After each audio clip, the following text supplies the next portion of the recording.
Assalamualaikum warahmatullahi wabarakatuh. Kembali lagi dengan saya Alivia Salmah Waida dengan NIM 7211419085 dari Akuntansi A Universitas Negeri Semarang.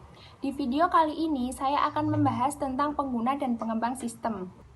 Di dalam organisasi bisnis terdapat area-area bisnis dasar perusahaan. Yang pertama ada keuangan, yang kedua sumber daya manusia, yang ketiga layanan informasi, yang keempat produksi, dan yang terakhir adalah pemasaran. Dukungan sistem informasi bagi organisasi. Bisa dilihat dari bagian ini, sistem informasi dikembangkan untuk mendukung keseluruhan organisasi, eksekutif, dan area bisnis. Sistem informasi manajemen dimaksudkan untuk memenuhi kebutuhan informasi umum para manajer perusahaan. Sistem informasi eksekutif dirancang untuk digunakan oleh manajer tingkat strategis perusahaan, dan 5 sistem informasi di tingkat yang lebih rendah. Nah, di figur ini sudah ditunjukkan 5 sistem informasi di tingkat yang lebih rendah ini mencakup kebutuhan informasi unik dari area-area bisnis tersebut. Selanjutnya, sumber daya informasi.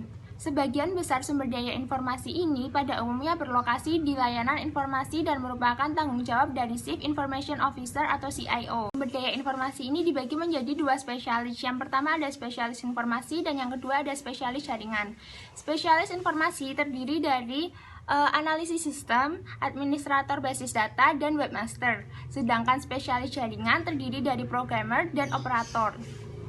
Spesialis informasi menggambarkan karyawan yang tanggung jawab utamanya adalah untuk memberikan kontribusi atas tersedianya sumber daya informasi dalam perusahaan.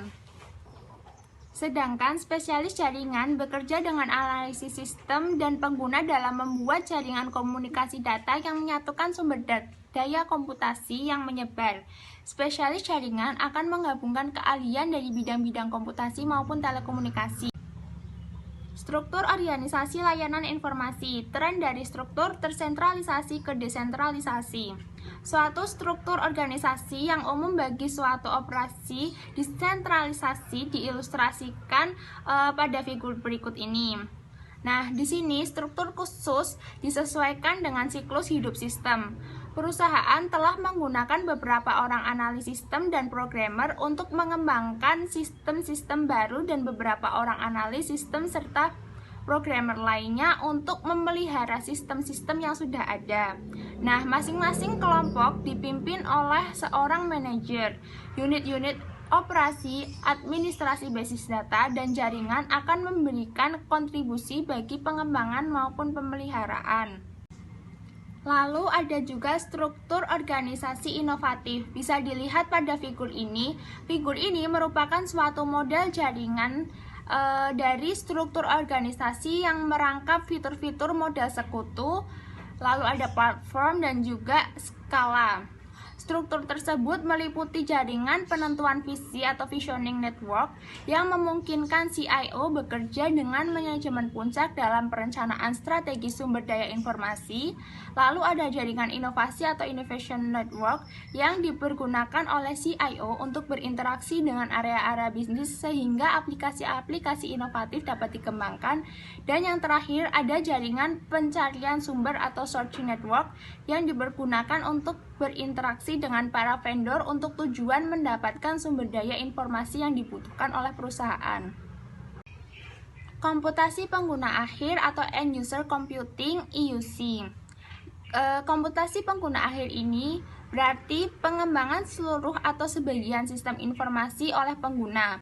Komputasi pengguna akhir timbul karena 4 penyebab utama. Yang pertama adalah dampak pendidikan komputer, yang kedua ada antrian layanan informasi, yang ketiga adalah murahnya piranti keras, dan yang keempat adalah piranti lunak siap pakai.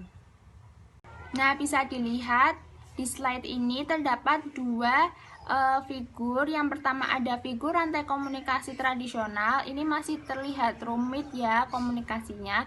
Dan yang kedua ada rantai komunikasi komputasi pengguna akhir, ini sudah lebih simpel lagi. Pengguna sebagai suatu sumber daya informasi. Keuntungan komputasi pengguna akhir. EUC memberikan 2 manfaat utama. Yang pertama adalah menyamakan kemampuan dan tantangan. Dan yang kedua, mempersempit jarak komunikasi. Menyamakan kemampuan dan tantangan. Pergeseran beban kerja dalam pengembangan sistem ke area-area pengguna memberikan kebebasan bagi spesialis informasi untuk lebih berkonsentrasi pada organisasi secara luas dan sistem-sistem yang rumit. Ini memungkinkan mereka melakukan pekerjaan lebih baik di area-area tersebut. Nah, spesialis ini juga memiliki lebih banyak waktu yang tersedia untuk memelihara sistem yang sudah ada. Kemudian, mempersempit jarak komunikasi. Ketika pengguna mengembangkan aplikasi mereka sendiri, maka tidak akan terdapat jarak komunikasi karena tidak ada kebutuhan untuk berkomunikasi. Nah, manfaat-manfaat yang sudah saya sebutkan tadi menghasilkan pengembangan sistem yang lebih baik daripada yang dihasilkan oleh spesialis informasi yang mencoba untuk melakukan sendiri sebagian besar pekerjaan. Resiko komputasi pengguna akhir. Komputasi pengguna akhir ini memiliki beberapa resiko seperti sasaran sistem yang buruk, sistem yang dirancang dan didokumentasikan dengan buruk, penggunaan sumber daya informasi yang tidak efisien, hilangnya integritas data, hilangnya keamanan, dan hilangnya kendali. Untuk meminimalisir risiko-risiko ini, maka perusahaan harus melakukan pengendalian-pengendalian yang sudah berjalan dengan baik di layanan informasi supaya diterapkan di area-area pengguna. Pengetahuan pengembangan sistem. Terdapat beberapa pengetahuan pengembangan sistem. Yang pertama ada pengetahuan komputer, yaitu kemampuan untuk mengembangkan sumber daya komputer guna mendapatkan pemrosesan yang dibutuhkan.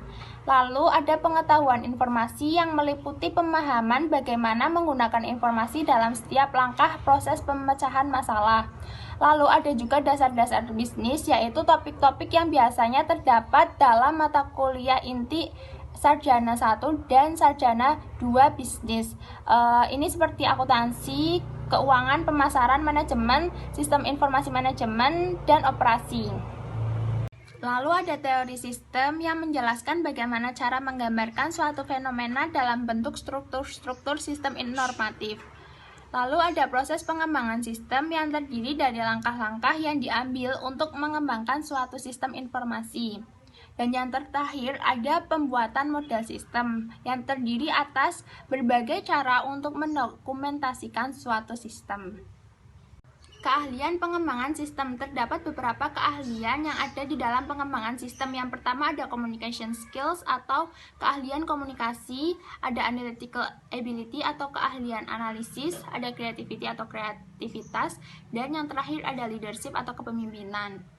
Nah, communication skills melibatkan kemampuan untuk menyampaikan informasi kepada satu orang atau lebih dengan menggunakan komunikasi lisan, tulisan, atau gambar. Sedangkan analytical ability melibatkan studi dan pemahaman akhir atas suatu situasi dengan tujuan untuk menemukan respons atau solusi. Lalu ada creativity, yaitu penemuan ide atau solusi baru yang sepenuhnya atau separuhnya baru. Yang terakhir ada leadership atau kepemimpinan, itu adalah kemampuan untuk mengarahkan orang lain untuk melakukan tugasnya. Kantor maya. Konsep kantor maya atau virtual office ini mengakui bahwa pekerjaan kantor dapat dilakukan hampir di semua lokasi geografis selama tempat kerja tersebut terhubung dengan satu atau lebih lokasi tetap perusahaan oleh suatu jenis komunikasi kemampuan elektronik. Nah, konsep ini dimulai dengan telecommuting dan disempurnakan dengan fasilitas kantor maya yang disebut dengan hoteling. Yang terakhir ada keuntungan dan kerugian dari kantor maya. Yang pertama itu keuntungan. Nah, ini ada beberapa keuntungan. Itu ada biaya fasilitas yang rendah, biaya peralatan yang lebih rendah, berkurangnya penghentian pekerjaan, kontribusi sosial. Lalu kerugiannya moral yang rendah dan kekhawatiran akan risiko keamanan. Nah, cukup sekian video dari saya tentang pengguna dan pengembang sistem. Jangan lupa untuk menunggu video selanjutnya. Terima kasih. Wassalamualaikum warahmatullahi wabarakatuh.